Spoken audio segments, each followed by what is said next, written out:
Gary Ticehurst, the ABC pilot who died in a crash last month while filming at Lake Eyre in South Australia with two other ABC newsmen, was the chopper pilot for the film. They're literally artists with conviction. Creative talents from inside Tasmania's notorious Risdon Prison are being unleashed for the first time.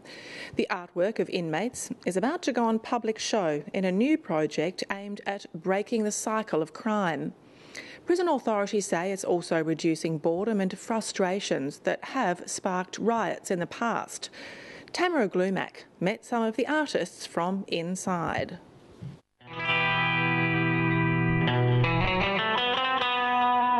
From the cells of Hobart's Risdon Prison comes Artists with Conviction.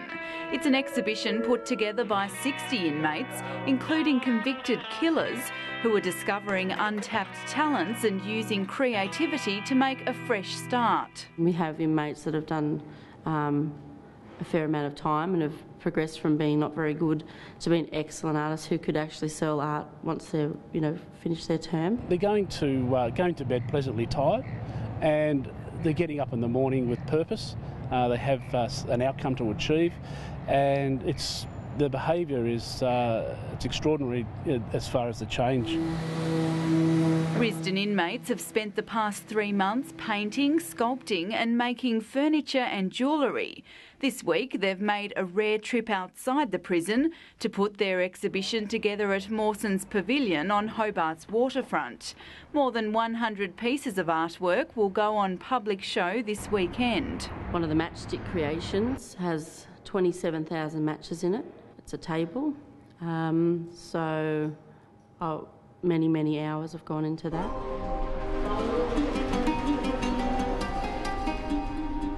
The exhibition is part of the state government's 10-year corrections strategy, Breaking the Cycle.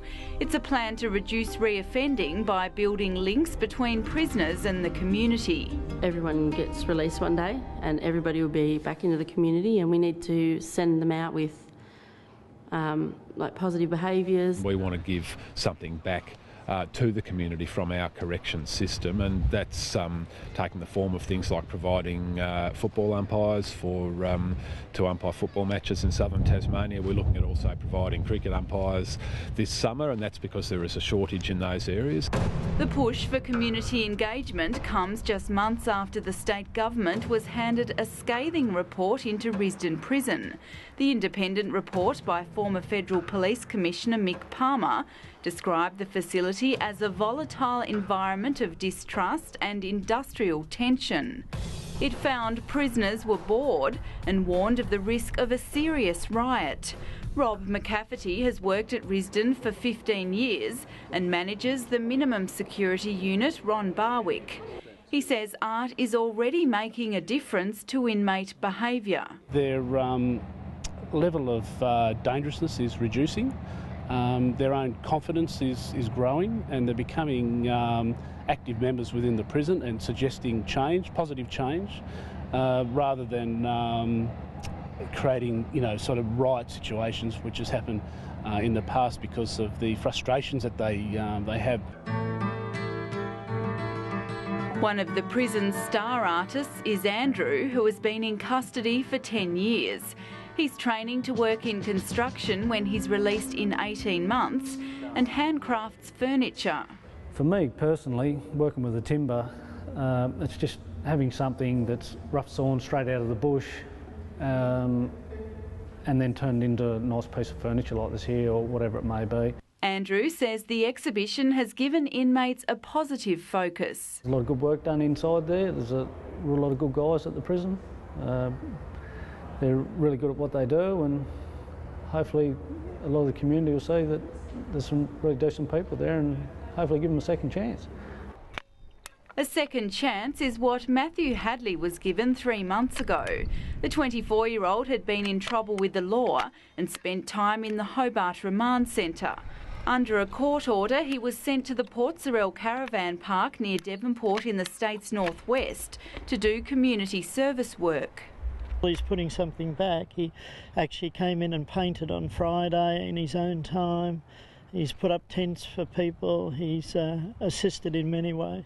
Mowing lawns, doing a shower block over there, and just bits of everything.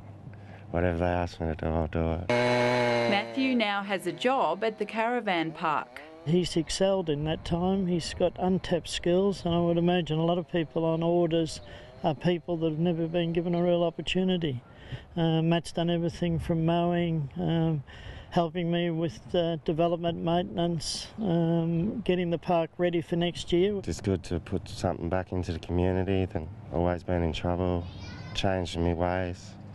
Feel happy for once, not down and blue all the time. Just good to be working. I've come in on my days off just to help out with painting and that, just to get things up to date and just help dentists and that. Like if they ever need any help, I always tell them, just come and get me if you need help. And I don't mind. They give me a chance, I don't mind helping back out.